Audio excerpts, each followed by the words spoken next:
Applications of the heating effect of electric current, applications पढ़ेंगे हम heating effect of electric current की। The heating effect of electric current has many applications in our daily everyday life. Some of the important electrical appliances such are based on the heating effect of current are given below. First one is electric heating appliances.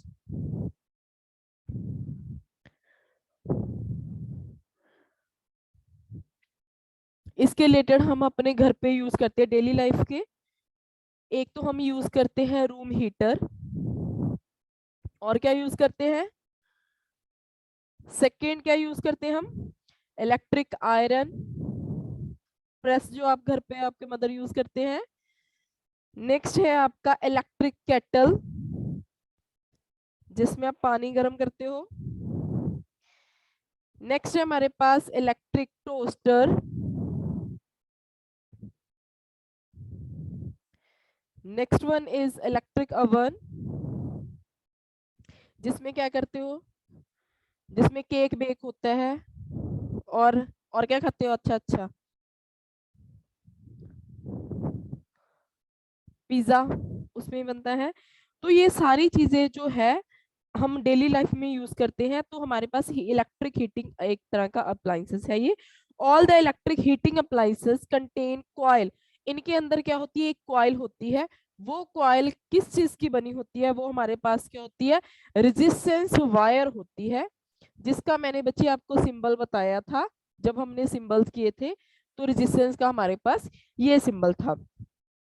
Resistance wire हमारे पास, या उसको हम बोल सकते हैं heating element, that is made of, किस चीज की बनी होती है, वो नाइक्रोम की बनी होती है।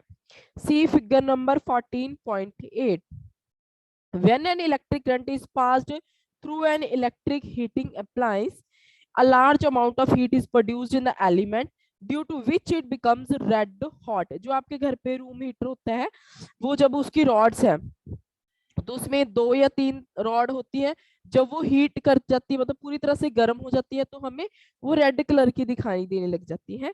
And this heat can be used as desired. For example the hot electric iron is used for ironing cloth. घर पे जो आयरन है, इलेक्ट्रिक आयरन है जो कपड़े प्रेस करने के लिए आपकी मदर घर पे यूज करते हैं। The hot electric room heater use करते हैं, is used for warming the room, मतलब रूम गर्म करने के लिए। The hot electric heat is used for cooking food, खाना बनाने के लिए यूज करते हैं। इसी तरह से ये तो थी फर्स्ट हमारी electric heating appliance. Second one हमारे पास है इलेक्ट्रिक बल्ब। सेकंड है हमारे पास इलेक्ट्रिक बल्ब। इलेक्ट्रिक बल्ब बच्चे सबके घर पे होता है, वो उसका सिंबल हमने ये बनाया था। अगर इस सर्कल के अंदर ये लाइन छोटी छोटी सी लाइंस है, इट मींस आप ये सिंबल ये दे दिखा रहा है हमें कि जो बल्ब है वो क्या है, ऑन। ऑन मतलब स्विच ऑन, मतलब क्या है इसमें कि बल्ब क्या है, ग्लो कर रहा है। और इसी तरह से ये छोटी वाली लाइंस इसके अंदर ना हो, इसी तरह से एक और सिंबल बनाती हूं मैं।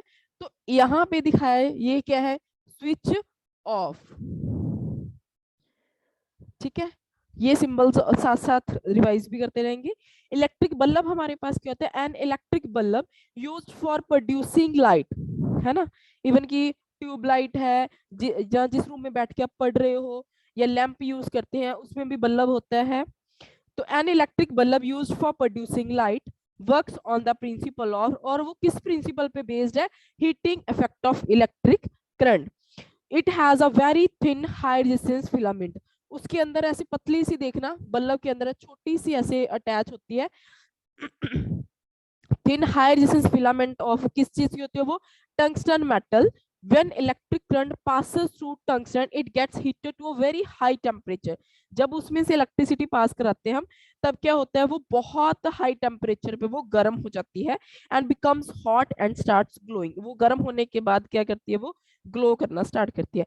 इट गिव्स, तब वो क्या करती है, वो गर्म होने के बाद it gives us light and heat, and this heat is actually a wastage of electricity।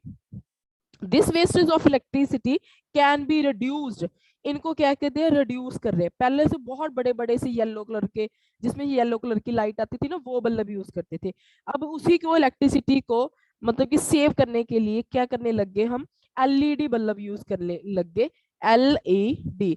और इसकी फुल फॉर्म हमारे पास होती है light emitting diodes, light emitting diodes.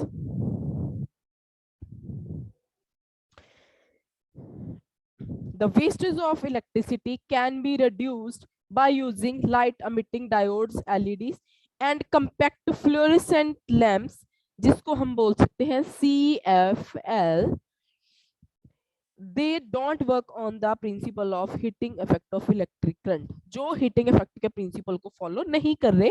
They don't have filaments, उसके अंदर filaments नहीं होते, so they don't waste electricity, जिसकी वजह से जो बिजली की खपत है वो कम हो रही है by producing heat, and hence they are very power efficient.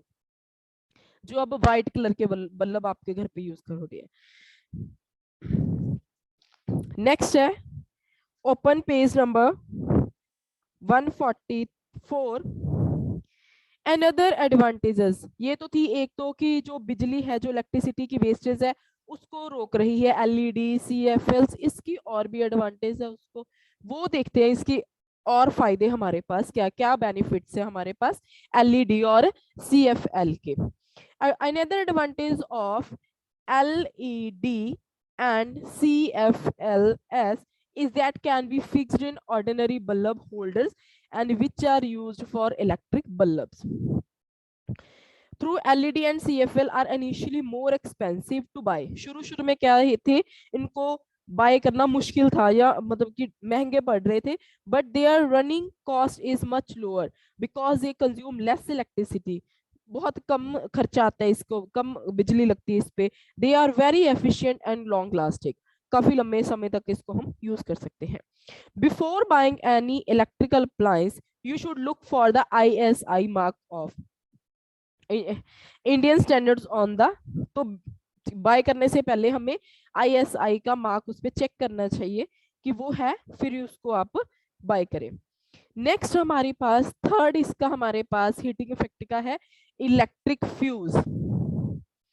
कभी सुना होगा घर पे बोलते हैं कि फ्यूज उड़ गया, तो उसी चीज वही सेम जो आप घर पे आपके पेरेंट्स बोलते हैं वो सेम है, फ्यूज उसी की बात करें। Electric fuse, and electric fuse is a safety device, एक बहुत मतलब कि सुरक्षित डिवाइस है दैट ब्रेक्स इलेक्ट्रिक सर्किट। वो क्या करता है, इलेक्ट्रिक सर्किट को ब्रेक कर देता है when there is an excessive flow of current in the circuit। जब बहुत ज्यादा वोल्टेज, बहुत ज्यादा बिजली जो है, इलेक्ट्रिसिटी है, वो ज्यादा पावर की आ जाए, तब क्या करता है, वो सर्किट को ब्रेक कर देता है, जिसकी वजह से बाकी चीजें डैमेज होने से बच के सिर्फ और सिर्फ फ्यूज ही उस टाइम खराब हो। It prevents damage to the electrical appliances and possible electric fire. आग लगने से बचाने के लिए बहुत सेफ्टी डिवाइस है हमारे लिए, अच्छा डिवाइस है। जो नहीं तो अगर वो ना हो तो जिसकी वजह से जब इलेक्ट्रिसिटी पास हो रही है तब वहां पे वो खराब होने की वजह से आग भी लग सकती है। And electric fuse works on the principle, और जो इलेक्ट्रिक फ्यूज है वो किस प्रिंसिपल पे बेस्ड है हमारे पास, हीटिंग इफेक्ट ऑफ करंट पे बेस्ड है। A fuse consists of a piece of thin wire having a low melting point. जो हमारे पास फ्यूज में बहुत सी पतली वायर होती है और जिसका मेल्टिंग पॉइंट है वो बहुत क्या होता है, लो होता है, जिसकी वजह से जो उसकी वायर है वो मेल्ट हो जाती है थोड़ी सी हीट प्रोड्यूस होने की वजह से, जिसकी वजह से पूरे सर्किट में कोई प्रॉब्लम नहीं आती। Having a low melting point, it is always connected in series में कनेक्ट होता है with the electrical circuit when excessive current flows in a house hold circuit.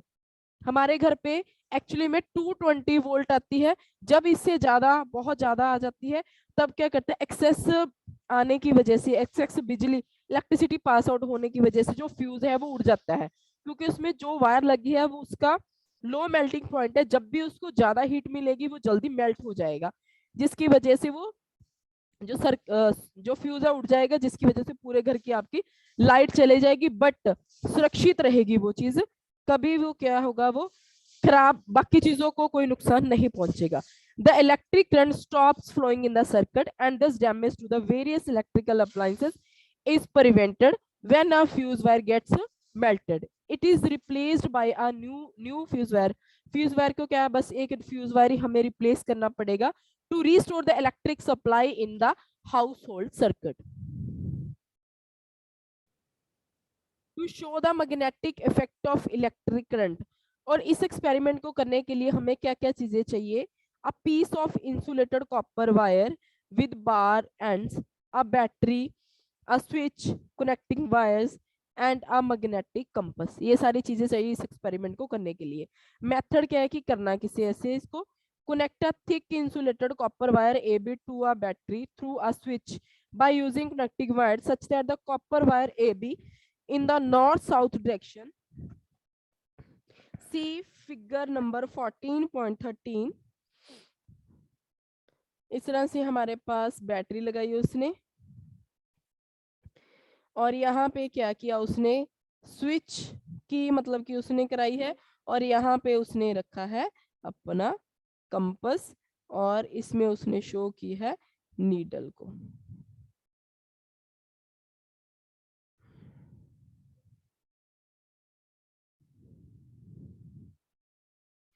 हमारे पास इस नीडल में उसने 4 डायरेक्शंस हैं, ईस्ट, वेस्ट, नॉर्थ, साउथ, और ये जो बड़ी वाली बनाई है ये है हमारी नीडल. ये हमारे पास है बैटरी, पॉजिटिव, नेगेटिव. यहाँ पे मैंने लगाई है की, स्विच.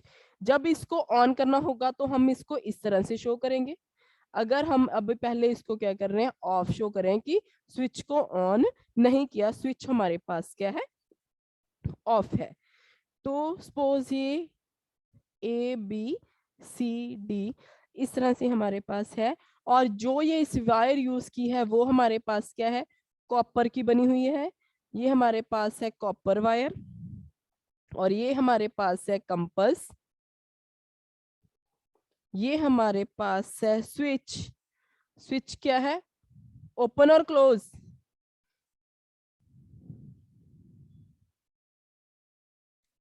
स्विच ओपन और क्लोज. 14.3 के जो ऊपर ए वाली फिगर है उसमें देखो, उसमें स्विच ओपन है या स्विच ऑन है.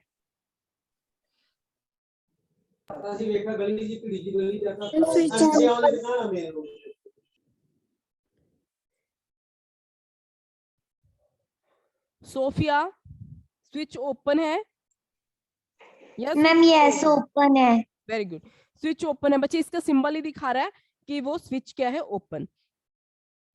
तो क्या कर रहे हैं, connect a thick insulated wire, copper wire AB. इसको किसके साथ अटैच कर दिया, बैटरी के साथ अटैच कर दिया. इसके एक एंड उसने स्विच के साथ. इसी तरह से सर्किट में पूरा लिखा हुआ है कि सर्किट में शो हो रही है हमें कि ये मैग्नेट जो कंपास है उसका एक एंड उसने क्या किया, बैटरी के साथ अटैच किया और एक बैटरी का एंड उसने स्विच के साथ अटैच किया और एक स्विच का जो रह गया उसको क्या किया, कंपास के साथ अटैच किया गया. क्या ऑब्जर्व करते हैं, when no current is flowing in the wire, अगर स्विच ओपन है मतलब कि स्विच ऑन नहीं किया तो करंट नहीं पास हो रहा. तो A be the needle of compass is, तो जो कंपास है वो क्या करेगी, point in the usual A north south, जिस तरह से पड़ी है उस तरह से, मतलब कि नो डिफ्लेक्शन, कोई मूवमेंट उसमें शो नहीं होगी जितनी देर तक हमने स्विच को क्या रखा है, ओपन. जब हम स्विच को क्या करूंगी मैं, अब स्विच को मैंने क्लोज कर दिया. स्विच क्लोज होने की वजह से क्या हो गया, करंट क्या हो गया, पास होना शुरू हो गया. करंट पास होने की वजह से क्या हो गया, सर्किट क्या हो गया, कंप्लीट हो गया. सर्किट क्या हो गया, क्लोज हो गया, जिसकी वजह से जिस साइड करंट फ्लो होगा तो जो नीडल की डिफ्लेक्शन है कंपास के अंदर वो शो होनी शुरू हो जाएगी. मतलब कि इस तरह से वो डिफ्लेक्ट करना, रिफ्लेक्शन अपनी दिखानी लग जाएगी. जब हम स्विच को क्या करेंगे, क्लोज, मतलब कि उसमें से करंट पास होना शुरू हो गया, तब जो नीडल अपनी डिफ्लेक्शन और जहाँ उसकी मूवमेंट है हमें दिखाई देने लग जाएगी.